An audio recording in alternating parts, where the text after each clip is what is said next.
नमस्कार। आज हामी कक्षा 10 मा अध्ययन गर्ने नेपाली मिडियम र इङ्ग्लिस मिडियम दुवैतर्फका विद्यार्थीहरूको लागि गणित विषयको सेट समूहको बारेमा यस भिडियोमा छलफल गर्नेछौँ। र सबैभन्दा पहिले सेट भनेको के हो, what is set and how do we describe the set, र सेटलाई हामी कसरी व्यक्त गर्न सक्छौँ, र सेटको प्रकारहरू what are the types of sets on the basis of relationship between two or more than two sets on the basis of number of elements of sets, त्यस्तै गरी सेट नोटेसन, सेट अपरेसन, सेटका सिम्बलहरू, यो यस्ता थुप्रै विषयहरूमा हामीले अघिल्लो कक्षाहरूमा जानकारी प्राप्त गरिसकेका छौँ र आज हामी यस कक्षा 10 को लागि केन्द्रित भएर मात्र छलफल गर्नेछौँ। फेरि पनि सेटको बेसिक कुराहरूमा विद्यार्थीहरूमा कन्फ्युजन भएमा तपाईँहरूले कमेन्टमा लेख्न सक्नुहुनेछ र ताकि हामी त्यसैको आधारमा फेरि अर्को भिडियो तयार गर्न सक्छौँ, तयार गरेर आउनेछौँ। र भाइ बहिनीहरू, सबैभन्दा पहिले क्लास 10 मा दुईवटा कुरा हामी जान्न जरुरी छ। एउटा भनेको types of sets on the basis of relationship of two or more than two set, सेटहरूको सम्बन्धको आधारमा। अब नम्बर 1 मा के छ त भन्दा एउटा डिसजोइन्ट सेट भनौँ, डिसजोइन्ट सेट, यसलाई नेपालीमा अलग्गिएको समूह भनिन्छ। त्यस्तै गरी अर्को छ ओभरल्यापिङ सेट।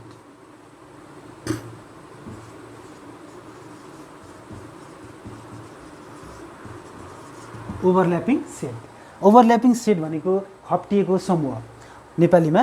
र सबैभन्दा पहिले डिसजोइन्ट सेट भनेको के हो त भन्दा the set which do not have any common elements, यस्तो सेटहरू हुन्, यस्तो सेटहरूको सम्बन्ध हो जसको चाहिँ कुनै पनि सदस्यहरू मिल्दैनन्, अलग्गै सदस्यहरू भएको सेटहरू हुन् भने त्यसलाई डिसजोइन्ट सेट भनिन्छ।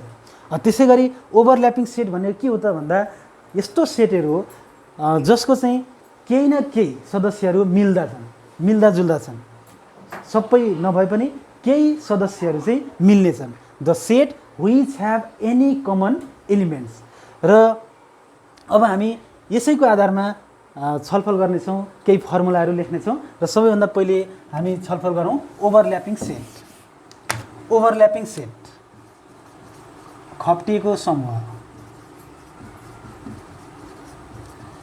ओभरल्यापिङ सेट, यसको बारेमा हामी छलफल गर्नेछौँ। र नम्बर 1 मा एउटा कुनै सेट छ यु भन्ने set, this is U. U means universal set. U is what is U? Universal set भनेको यसलाई नेपालीमा सर्वव्यापक समूह भनिन्छ। This is main set, this is main set. त्यस्तै गरी अब यो मेन सेटबाट बनेका दुईवटा सेटहरू छन्, एउटा ए अर्को B. Set A and set B are the subset of U. यो ए र बी चाहिँ यो सेट युको उपसमूह हो, भनेको युबाट बनेका दुईवटा समूह हुन्, उपसमूह हुन्। अब यो दुईटाको रिलेसन सम्बन्ध के छ त भन्दा these two sets are overlapping set. Overlapping set.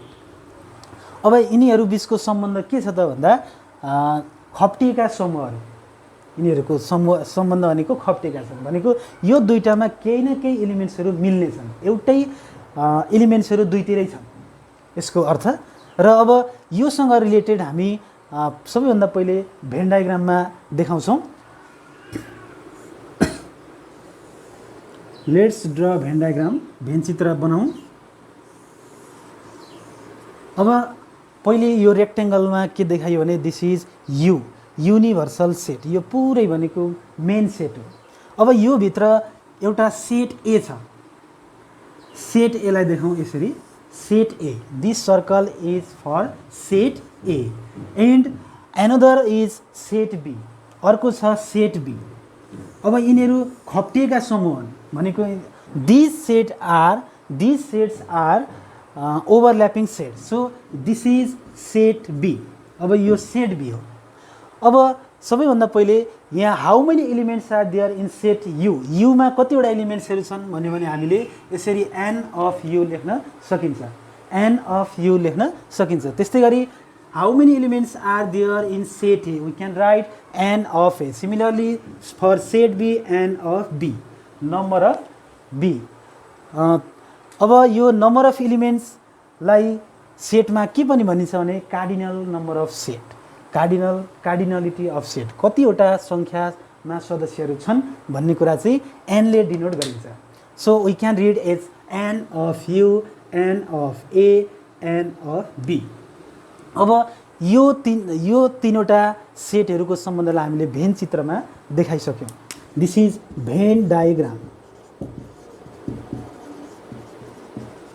Van डायग्राममा देखायौँ। अब यो सेट ए र सेट बी भनेको के रहेछ त ओभरल्यापिङ सेट रहेछन्। अब यहाँनिर हेरौँ, यो पार्ट, यो जुन भाग छ यो भाग चाहिँ सेट ए र सेट बी दुइटैको भाग हो, मिल्ने भाग हो, खप्टिएको भाग हो, साझा भाग हो। यो भाग चाहिँ बी को पनि भाग हो, यो भाग चाहिँ ए को पनि भाग हो। त्यसैले this is common part of A and B, set A and B. अब यसलाई हामी कसरी के लेख्न सकिन्छ त set operation N of A intersection B. This part is for N of A intersection B. अब यो भाग, यो त ए मात्रै हो, ओन्ली ए, यो ए र बी को भयो भनेपछि यो चाहिँ ए मात्रै हो। त्यसैले यो पार्टलाई हामी लेख्न सक्छौँ एन नट ए, एन। र यसलाई यसरी पनि लेख्न सकिन्छ, it means only A, number of A only, number of A only. यो चाहिँ के हो त भन्दा only A, N not A means only A, एमा भएको नम्बर मात्रै, सदस्यको सङ्ख्या मात्रै। And similarly this is for N not B, this is for N not B. त्यो चाहिँ बीमा भएको सदस्यहरूको सङ्ख्या मात्रै हो। हामीले यो बुझ्यौँ, यो दुइटै भाग दुइटैको कमन पार्ट हो, यसलाई N of A intersection B भन्यौँ। अनि यो चाहिँ ए मात्र हो, त्यसैले एन नट ए लेख्यौँ, यसरी एन नट ए लेख्न सकिन्छ। त्यस्तै गरी यो भाग यतापट्टिको भाग भनेको एन नट बी हो, बी को भाग मात्रै। अब यो सर्कलभन्दा बाहिर यो रेक्टेङ्गलभित्र यो बाँकी भाग चाहिँ के हो त, यो पुरै भाग बाहिरपट्टिको भाग चाहिँ N of A union B को complement, N of A union B complement. यो माथिको लाइन भनेको कम्प्लिमेन्ट हो। यसको मिनिङ के हो त भन्दा except N of A union B, A union B बाहेकको भाग हो। र अब यसैको कन्सेप्टबाट हामी फर्मुला लेख्छौँ। सबैभन्दा पहिले number 1 N of A union B, N of A union B भनेको ए र बी को युनियन, संयोजन, ए र बी को संयोजन।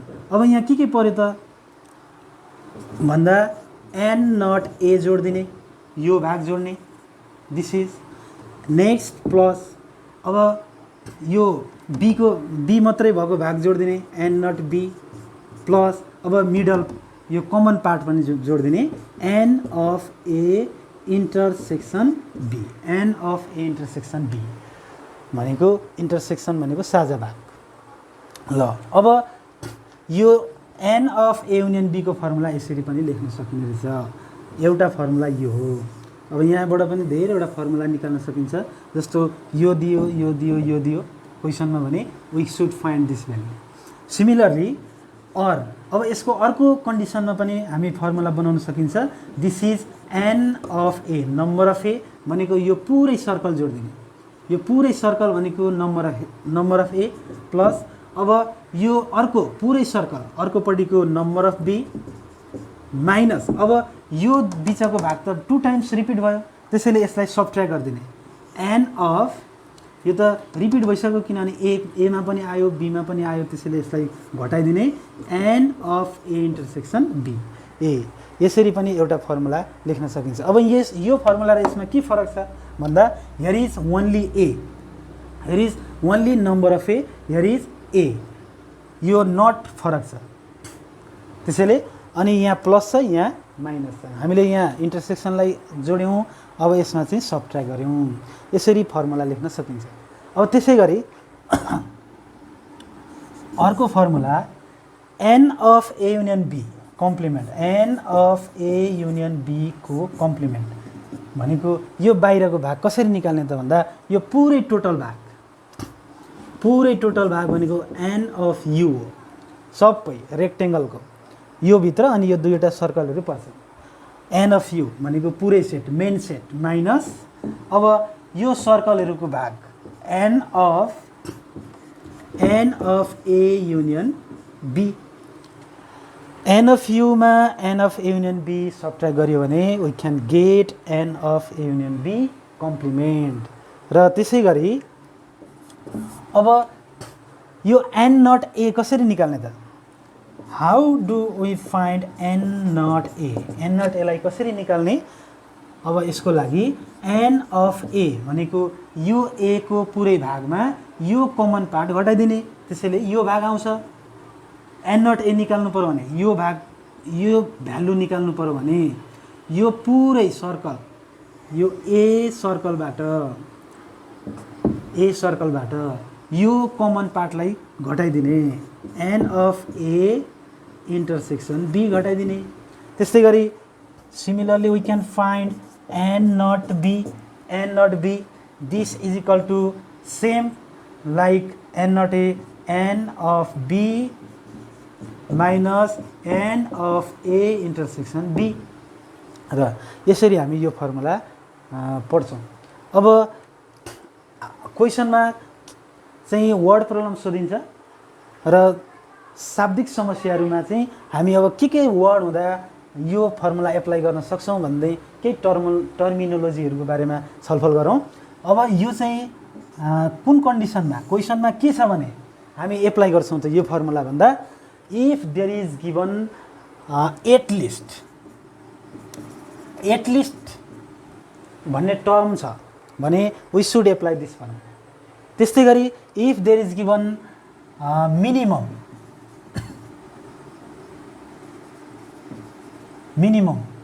if there is given minimum we can apply this formula.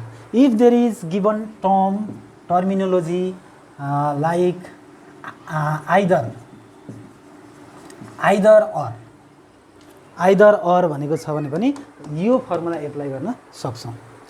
अब यो चाहिँ कुन कन्डिसनमा एप्लाई गर्न सक्छौँ भन्दा if there is given none of them, त्यहाँको कुनै पनि होइन। त्यस्तै गरी neither of them, none neither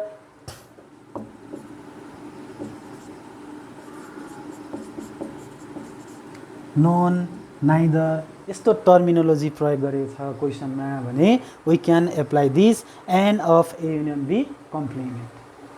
र अब एन नट ए भनेको के हो त भन्दा ओन्ली ए अनि एन नट बी भनेको के हो त ओन्ली बी भन्ने ए मात्र बी मात्र भनेर हामी यो फर्मुला एप्लाई गर्न सक्छौँ। र अब अर्को 5 नम्बरमा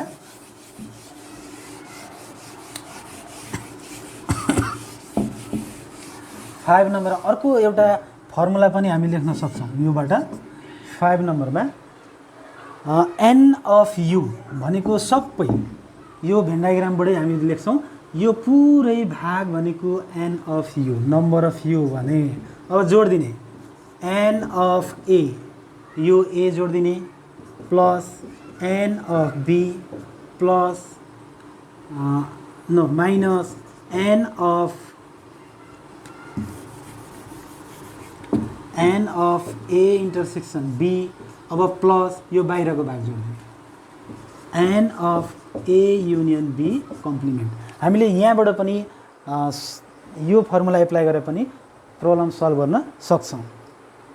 र अहिलेसम्म हामीले ओभरल्यापिङ सेटहरूको बारेमा छलफल गऱ्यौँ जुन चाहिँ दुईवटा सेटहरू बिचको सम्बन्धको आधारमा। अझै 3वटा सेटको पनि हामीले अर्को भिडियोमा पढ्नेछौँ। र आज हामी दुईवटा सेटको सम्बन्धको बारेमा मात्रै केही फर्मुलाहरू लेख्यौँ। अब डिसजोइन्ट सेट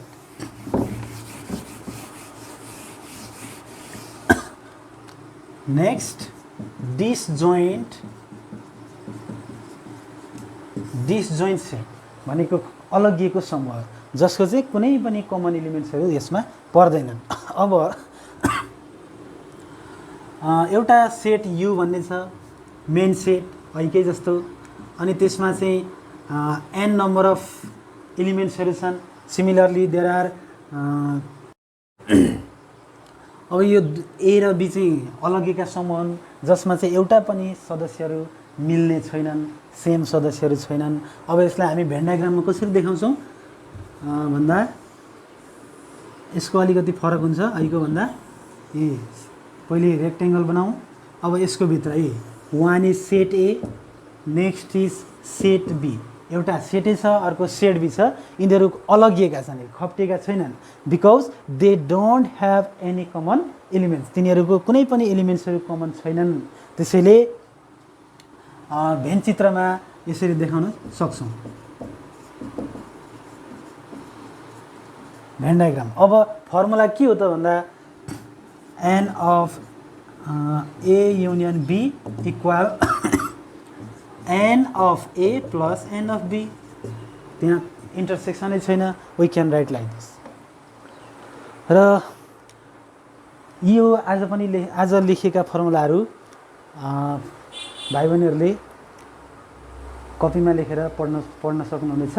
र यो फर्मुला एप्लाई गरेर गरिने समस्याहरूको समाधान हामी अर्को भिडियोमा गर्नेछौँ भन्दै आजलाई म यहीँ बिदा माग्न चाहन्छु। हवस् त, धन्यवाद, बाई बाई।